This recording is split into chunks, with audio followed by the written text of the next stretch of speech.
අපි කතා කරන්න යන්නේ ලංකාවේ ඉදිවුණු පළවෙනි පුණ්‍ය භූමිය ගැන. ගොඩ අය මේ ස්ථානය නම් දන්නවත් ඇති. අපි අද බලමු මේ ස්ථානය ගැන විස්තර. උතුම් බුදුන් වහන්සේගේ බුද්ධත්වයට පත්වීමෙන් පසු පළමු වතාවට ශ්‍රී ලංකාවටම පැමිණි ස්ථානය මේ පළවෙනි පුණ්‍ය භූමිය විදිහට හඳුන්වනවා. ඒ වෙන කොහෙවත් නෙවෙයි, මහියංගනයේ විහාරය. ඒ කාලේ වෙනකොට මේ ප්‍රදේශයේ යක්ෂයන් වාසය කළා කියලා සඳහන් වෙනවා. බුදුන් වහන්සේ ඔවුන්ව සංසුන් කරලා ධර්මයේ දේශනා කළා කියලා අතීත කතාවල සඳහන් වෙනවා. බුදුන් වහන්සේ එතනින් පිට වෙද්දී බුදුන් වහන්සේගේ කේශ ධාතු කිහිපයක් දීලා ගියා කියලා කියනවා. එම කේශ ධාතු බාරගත්තු සුමන සමන්දවිය කියලා සඳහන් වෙනවා.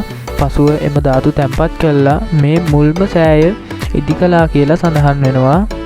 මෙම සෑය කාලයත් සමග විවිධ රජවරුන් විසින් විශාල කරලා ප්‍රතිසංස්කරණය කරලා තියෙනවා. දුටුගැමුණු රජතුමා, වළගම්බා රජතුමා, පරාක්‍රම බාහු රජතුමා විසින් මෙය ප්‍රතිසංස්කරණය කර තිබෙනවා.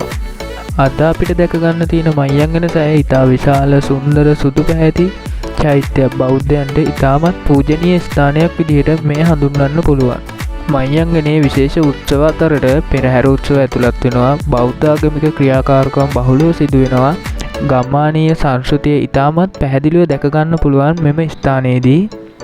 අපි දැන් බලමු මහියංගනයේ ගියොත් අපිට තවත් බලන්න පුළුවන් ස්ථාන කිහිපයක් හම්බ වෙනවා.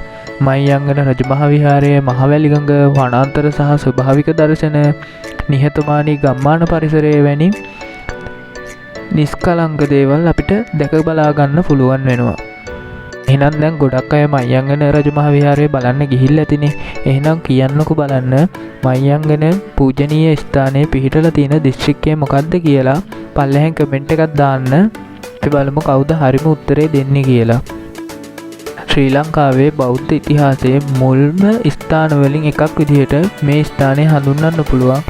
ඉතාමත් ශාන්තිමත් සහ ආධ්‍යාත්මික පරිසරය, ස්වභාවික සුන්දරත්වය සහ සංස්කෘතික වටිනාකම එකට එකතු ප්‍රදේශයක් විදිහට මේ මහියංගන පූජනීය ස්ථානය අපිට හඳුන්වන්න පුළුවන්.